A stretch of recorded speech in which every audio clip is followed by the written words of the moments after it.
Hello friends, आज की कहानी बिल्ली की आंखें। कहानीकार रस्किन बॉन्ड। तो चलते हैं कहानी की एक नए सफर पर।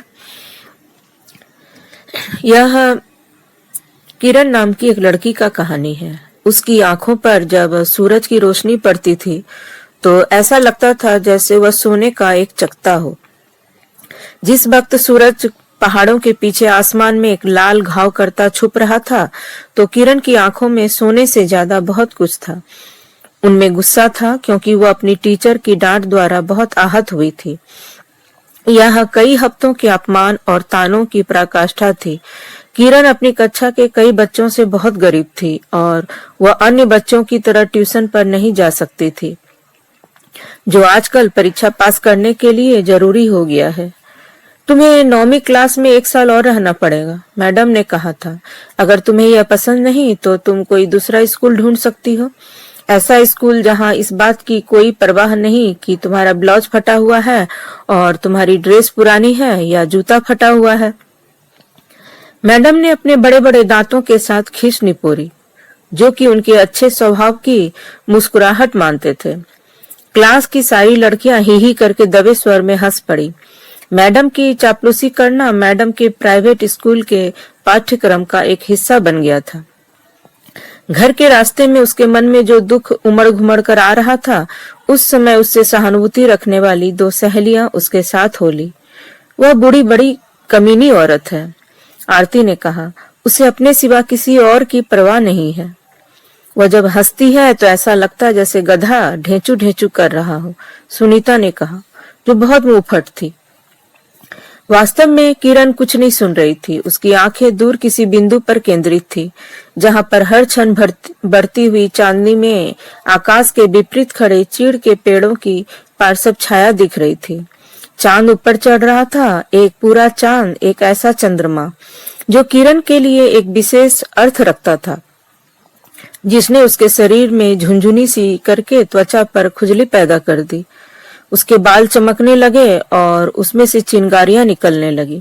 उसके कदम हल्के पड़ने लगे। उसके पैर ज्यादा लचीले तथा ज्यादा शालीनता से पहाड़ी रास्ते पर बहुत हल्के चाप से चल रही थी।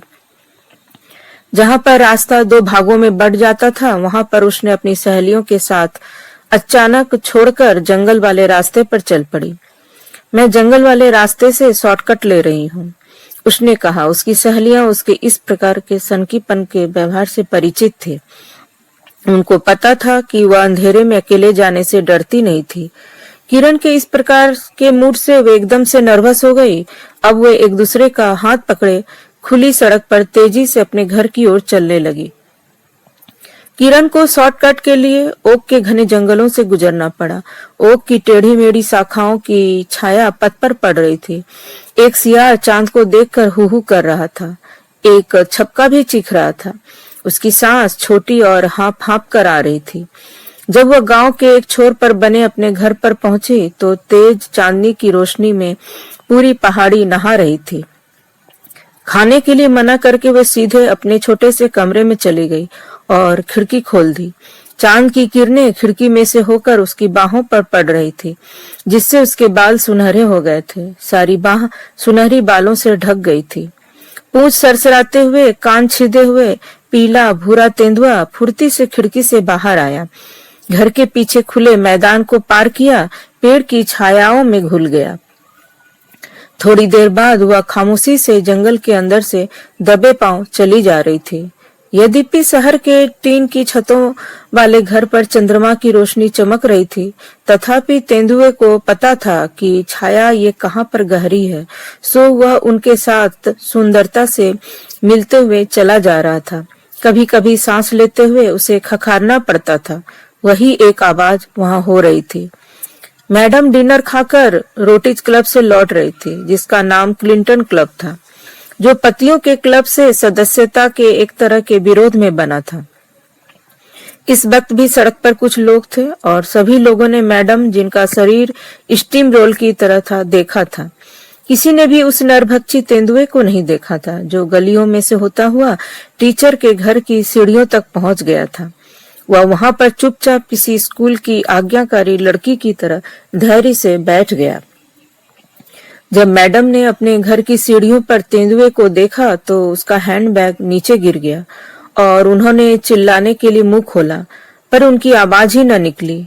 न ही उनकी जुबान अब दोबारा इस्तेमाल हो सकेगी, न चिकना या किरियाली खाने के लिए, न ही अपना गुस्सा विद्यार्थियों पर उतारने के लिए, क्योंकि तेंदुए ने उछलकर उनका गला पकड़ लिया था तथा गर्दन मरोड़ दी थी, उसको खींचकर झाड़ियों में ले गया। दूसरे दिन सुबह हमेशा की तरह आरती और सुनीता स्कूल जाते समय रास्ते में किरण के घर रुकी और उसे बुलाया। किरण उस वक्त धूप में बैठी अपने काले लंबे केसों को कंघी कर रही थी। क्या तुम आज स्कूल नहीं चल रही हो? लड़कियों ने पूछा। नहीं, आज मैं जाने की परेशानी नहीं उठाऊंगी, किरण ने कहा। वह आज सुस्ती महसूस कर रही थी, जैसे कोई संतुष्ट बिल्ली हो। मैडम इस बात से खुश नहीं होंगी, आरती ने कहा। क्या हम उनसे कह दे तुम बीमार हो? इसकी कोई जरूरत नहीं पड़ेगी, किरण ने कहा और रहस्यमय तरीके से मुस्कुराई। मुझे पूरी उम्मीद है कि आज छुट्टी हो जाएगी।